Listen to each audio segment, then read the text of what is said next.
ہم ان کی سنیں، ہمیں اولیاء کرام نے جو کر کے بتایا اس پہ ہمیں عمل کرنا ہے۔ آج جو ہری چادریں اوڑھ کر لیٹے ہوئے ہیں، جہاں وقت کا بادشاہ بھی سر جھکاتا ہے، جہاں سردار جیسے سردار آ کر ان کے قدموں میں اپنا ماتھا ٹیکتے ہیں، ہمیں ان کے بتائے ہوئے نقش قدم پہ چلنا ہے۔ جس طریقے سے فطرس کو شفا مل گئی نا، 1000 سال کا بیمار تھا، 1000 سال کا بیمار تھا، جس نے امام حسین کے قدموں کو نہیں چھوا، امام حسین کے ہاتھوں کو بوسہ نہیں دیا، امام حسین کے جسم سے مس نہ ہوا، بلکہ حسین نے جو کپڑا پہنا تھا نا، اس لیے کہ کپڑے کو نسبت حسین سے تھی۔ کیا تھی؟ کپڑے کو نسبت حسین سے تھی۔ وہ فرشتے نے کپڑے سے اپنا جسم مس کیا، کپڑے سے اپنا جسم مس کیا، اللہ نے شفا دے دی، اللہ نے معاف فرما دیا۔ تو تعزیہ داری اس لیے ہم کرتے ہیں کہ یہ روزہ حسین ہم مانتے ہیں، اس لیے کہ تعزیہ شریف کو حسین سے نسبت ہے، اس لیے ہم تعزیہ داری کرتے ہیں۔ آپ نے کہیں دیکھا کوئی یزید کا تعزیہ بنا رہا ہے؟ دیکھا آپ نے کوئی یزید کے نام پہ جو ہے نوبتیں بجا رہا ہے، یزید کے نام پہ کوئی چھریاں مار رہا ہے، یزید کے نام پہ کوئی دورے دھاگے باندھ رہا ہے، یزید کے نام پہ کوئی نیازیں کھلا رہا ہے؟ دیکھا کبھی آپ نے؟ کسی ایک بندے کے نام پہ منہ پہ زبان پہ یزید کا نام نہیں سنو گے، جس کے بھی زبان پہ سنو گے، چاہے جاہل سے بھی جاہل بندہ کیوں نہ ہو، چاہے اسے کچھ بھی نہ آتا ہو، ان پڑھ سے ان پڑھ بندہ کیوں نہ ہو، مگر اس کے زبان پہ نام سنو گے تو حسین ہی ہوگا، حسین ہی نام ہوگا۔ تو اس لیے کیا جاتا ہے کہ یہ ساری چیزوں کو نسبت حسین سے ہے۔ کن سے ہے؟ حسین سے ہے۔ اور یہ فرشتے کون ہے جانتے ہیں؟ حضرت نوح علیہ نبی علیہ السلام۔ حضرت نوح علیہ السلام کا واقعہ آپ نے شاید سنا ہو یا نہ سنا ہو۔ نوح نبی اللہ کے گزرے ہیں، نجی اللہ، حضرت نوح علیہ السلام۔ یہ جب اپنی قوم میں تبلیغ کرنے کے لیے آتے تھے نا، اللہ ایک ہے، اسلام کی دعوت دینے کے لیے آتے تھے مذہب کی، تو لوگ کیا کرتے تھے؟ نوح علیہ السلام کی امت کے لوگ یہ آپ کو پتھر مارتے تھے۔ کیا مارتے تھے؟ اور اتنے پتھر مارتے تھے کہ نوح علیہ السلام کا سارا بدن، سارا جسم پتھروں میں ڈھک جاتا تھا، اور لہو لہان ہو جاتے تھے نوح علیہ السلام، سارا جسم خون سے آلودہ ہو جاتا تھا، اس لیے کہ وہ حق کا کام کر رہے تھے۔ ساری امت ان کو پتھر مار رہی تھی، اور خون میں جو ہے پتھروں میں سارا جسم ڈھک جاتا۔ جب امت یہ خیال کر لیتی چلو نوح مر گئے ہیں، چلو نوح علیہ السلام مر گئے ہیں، پتھر پھینک کر کے سارے لوگ چلے جاتے تھے، نبی کو مارتے تھے۔ ایسے بھی لوگ گزرے ہیں، ایسی بھی امت گزری ہے، نبی کو مارتے تھے تو چلے جاتے تھے، مر گئے تصور کر کے چلے گئے اس دنیا سے، یہ خیال کر کے۔ جب وہ چلے جاتے اللہ فرشتوں کو بھیجتا تھا، فرشتوں سے کہتا تھا اے فرشتوں، میرا نوح پتھروں کے درمیان دبا ہوا ہے، اسے پتھروں سے باہر نکالو، اور میرے نوح کا جسم زخمی ہو گیا ہے پتھر کھا کر، خون نکل رہا ہے، اپنے پروں سے میرے نبی کو شفا دو، اس کے جسم پہ پر ملو۔ فرشتوں کو حکم ہو رہا ہے، مقام حسین کو سمجھیے، نوح علیہ السلام نبی ہے، امام حسین علیہ السلام نبی نہیں ہے، نبی نہیں ہے۔ نبوت کا درجہ بڑا اونچا ہوتا ہے، نبی بہت بڑے مقام پہ ہوتا ہے۔ نوح علیہ السلام زخمی ہو جاتے تھے، فرشتے آتے تھے اور نوح علیہ السلام کے جسم پر اپنے پر ملتے تھے، اللہ نوح علیہ السلام کے زخموں کو ٹھیک فرما دیتا تھا، نوح علیہ السلام کا بدن صحیح ہو جاتا تھا، نوح علیہ السلام کے جسم کو شفا مل جاتی تھی، اس لیے کہ فرشتے پر ملتے تھے۔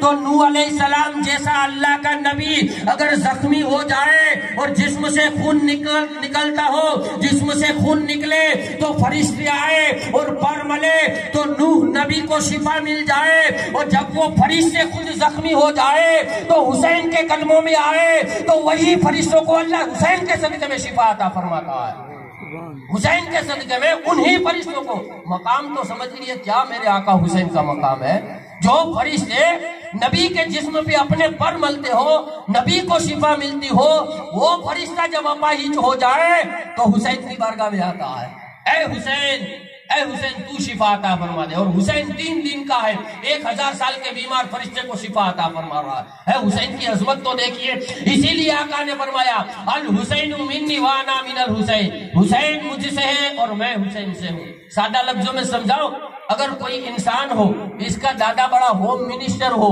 اور وہ پوتا کہے، دادے کا پوتا یہ کہے کہ میرا دادا یہ ہے، میرا دادا فلانا بھائی ہے، تو انسان پہچان جائے گا کہ وہ اتنے بڑے آدمی کا یہ پوتا ہے، انسان مان جائے گا، اتنے اس کی پہچان ہو جائے گی۔ وہ پوتا اپنے دادا کا نام دے کر کے اپنی پہچان کر رہا ہے کہ میں کس خاندان سے ہوں، میں کن کا پوتا ہوں۔ اور اگر کسی کا پوتا ہوم منسٹر یا پولیس والا ہو یا ڈی ایس پی ہو اور اس کا دادا بازار میں جائے اور بیٹھے بزرگوں کے ساتھ اور یہ کہے کہ میرا پوتا پولیس میں بھرتی ہے، میرا پوتا پولیس والے کی نوکری کر رہا ہے، میرا پوتا ہوم منسٹر ہے، میرا پوتا کلیکٹر ہے، میرا پوتا معاملتدار ہے، تو وہ کس لیے کہہ رہا ہے؟ اس لیے کہ لوگ اسے پہچانے، یہ جو کلیکٹر ہے وہ اس دادے کا پوتا ہے، یہ اس کا دادا ہے۔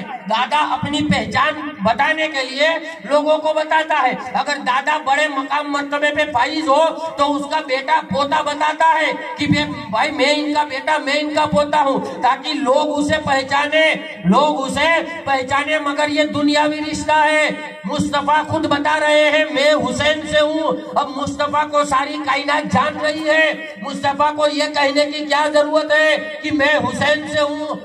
مصطفیٰ کو یہ کیا کہنے کی ضرورت ہے کہ میں حسین سے ہوں؟ مصطفیٰ کو تو ساری کائنات جانتی ہے۔ اب حسین کو پہچان بنانے کی ضرورت کیا ہے؟ جس طریقے سے دادا پوتے کو پہچان بناتا ہے اپنی، جس طریقے سے پوتا اپنے دادے کو پہچان بناتا ہے اپنی، مصطفیٰ حسین کو اپنی پہچان بتا رہے ہیں، مصطفیٰ حسین کو اپنی پہچان بنا رہے ہیں۔ اور یہ میں دعوے سے کہہ رہا ہوں، الحسین منی وانا من الحسین، حسین مجھ سے ہے، میں حسین سے ہوں۔ ذرا اس کی تشریح کرو تو پتہ چل جائے گا کہ آقا نے یہ جو جملہ فرمایا ہے وہ اس لیے فرمایا ہے کہ حسین فاطمہ کی گود سے لے کر کربلا تک حسین کو کوئی پہچانتا تھا تو مصطفیٰ کی پہچان سے پہچانتا تھا۔ فاطمہ کی گود سے لے کر کربلا تک کوئی پہچانتا تھا تو نواسہ رسول کہہ کر پہچانتا تھا۔ کیا کہہ کر پہچانتا تھا کہ یہ آقا کے نواسے ہیں۔ مصطفیٰ نے فرمایا نا حسین مجھ سے، تو حسین مصطفیٰ سے کب تک تھے؟ فاطمہ کی گود سے لے کر کربلا تک حسین مصطفیٰ سے تھے، حسین کی پہچان مصطفیٰ تھے، مگر بعد کربلا مصطفیٰ نے فرمایا میں حسین سے ہوں۔ اس کی وجہ کیا ہے؟ اس لیے کہ آقا جانتے تھے بعد کربلا اور کربلا میں حسین وہ قربانی دے گا، حسین میرے نام کو زندہ کر دے گا۔ بعد کربلا لوگ مصطفیٰ کو پہچانیں گے تو یہی کہیں گے مصطفیٰ حسین کے نانا ہے، مصطفیٰ حسین کے نانا ہے۔ تو کربلا تک حسین مجھ سے جانا جاتا تھا، بعد کربلا قیامت تک میں مصطفیٰ حسین سے پہچانا جاؤں گا، میں مصطفیٰ حسین سے پہچانا جاؤں گا۔ مصطفیٰ ہی نہیں، سارا اسلام حسین سے پہچانا جا رہا ہے، خود خدا بھی حسین سے پہچانا جا رہا ہے۔ کیا ہے؟ ورنہ آج خدا کو بھی کوئی نہ پہچانتا۔ حقا کے بنا لا الہ است حسین، غریب نواز نے فرما دیا حق کی پہچان حسین ہے، حق کی بنیاد حسین ہے۔ تو آج جو یہ حق ہے، جتنے انبیاء و رسول پہچانے جا رہے ہیں، جتنے صحابہ صدیقین پہچانے جا رہے ہیں، بڑے دعوے سے ذمہ داری سے کہہ رہا ہوں، ذمہ داری سے پوری جوابداری کے ساتھ بتا رہا ہوں۔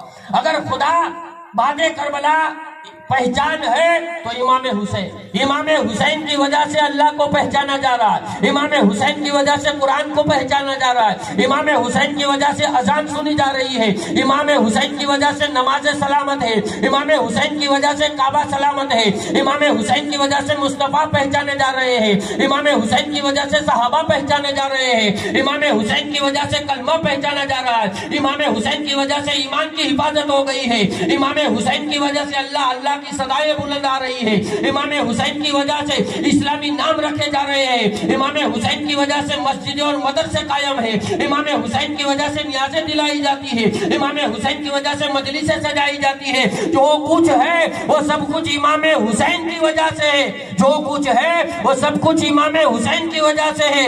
اسی لیے تو علامہ ماتھر پنڈت حسینی نے فرما دیا قوم کو بیدار تو ہو لینے دو، قوم کو جھاگنے تو دو، قوم کو بیدار تو ہو لینے دو، ہر قوم پکارے گی ہمارے ہے حسین، ہر قوم پکارے گی ہمارے ہے حسین۔ تو یہ عظمت حسین ہے، یہ مقام حسین ہے۔ حسین کو سمجھا کیا ہے لوگوں نے؟ حسین نے کتنی بڑی قربانی پیش کی ہے جانتے ہو؟ کون ایسا ہے؟ ارے ابراہیم علیہ السلام نے ایک بیٹے کی قربانی دی تھی، وہ بھی دمبا آ گیا، بیٹا قربان نہ ہوا۔ حسین دو بیٹوں کو کربلا میں شہید کروا رہا ہے۔ حسین کے بیٹے کے یہاں دمبا نہیں آیا ہے، حسین نے اپنے بیٹے کی قربانی دی ہے۔ حسین نے اپنے بیٹے کو شہید کروایا ہے، کوئی جانور وہاں نہیں رکھا گیا ہے، حسین نے اپنے بیٹے کی قربانی دی ہے، اور یہ امت کیا حق دے رہی ہے؟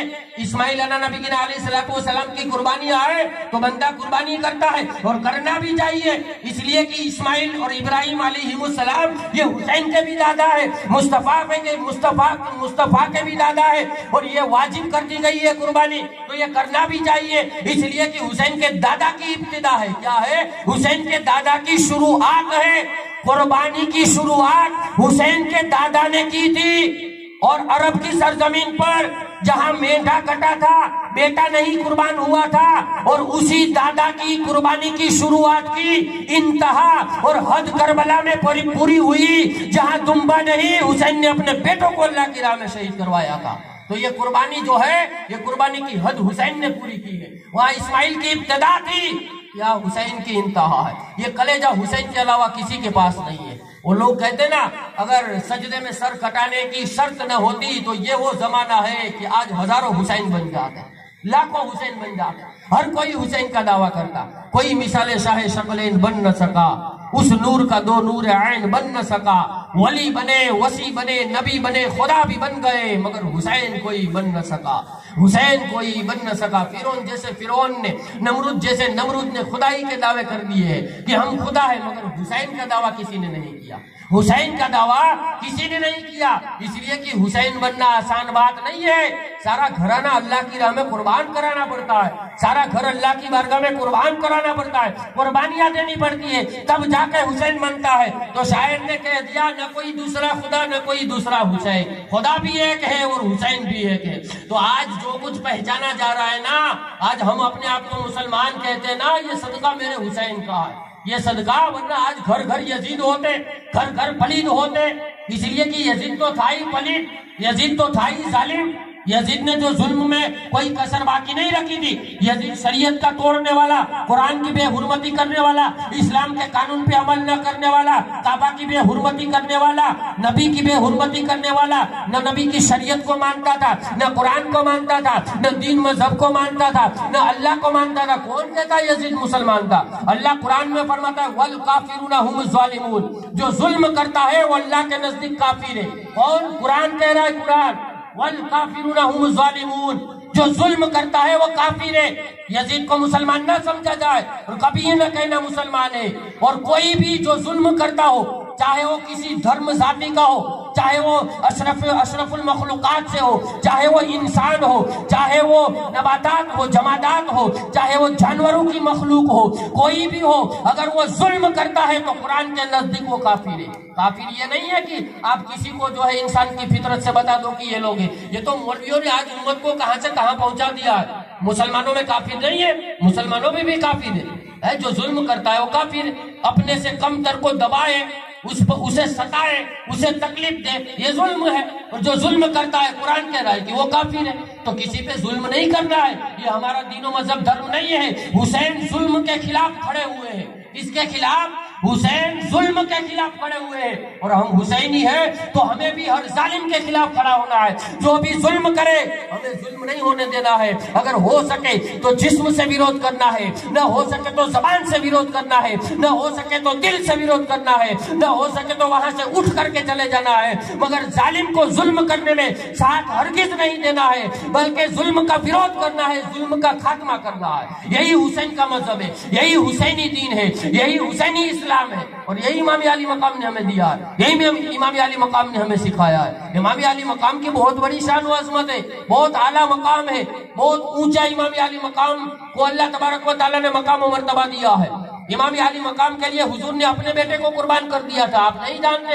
امام حسین حضور کی گود میں کھیل رہے تھے، اور ایک طرف حضرت ابراہیم جو امام حسین کے ماموں، حضور صلی اللہ علیہ وسلم کے بیٹے، امام حسین کے سگے ماموں، حضور صلی اللہ علیہ وسلم کے شہزادے بیٹے، یہ ایک طرف گود میں حضور کی بیٹھے ہوئے ہیں، ایک طرف گود میں حسین بیٹھے ہوئے ہیں، اور آقا دونوں سے پیار کر رہے ہیں، ایک نوازا ہے، ایک بیٹا ہے، ایک بیٹی کا بیٹا ہے، ایک آپ کا بیٹا ہے، دونوں سے پیار کرتے ہیں۔ اسی وقت ملک الموت آ جاتا ہے، اسی وقت موت کا فرشتہ آ جاتا ہے، آ کر کہتا ہے یا رسول اللہ آپ دونوں سے پیار کرتے ہیں؟ آقا نے فرمایا ہاں، آقا نے فرمایا ہاں، تو فرشتے نے کہا یا رسول اللہ اللہ نے ایک کو واپس مانگا ہے. کیا کہا؟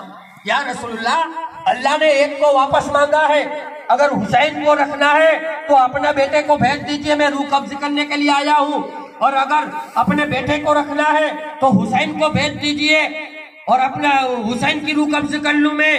آقا نے تھوڑی دیر سوچا اور پھر فرمایا اے فرشتے، موت کے فرشتے، میرے بیٹے کو لے جا. کیا کہا؟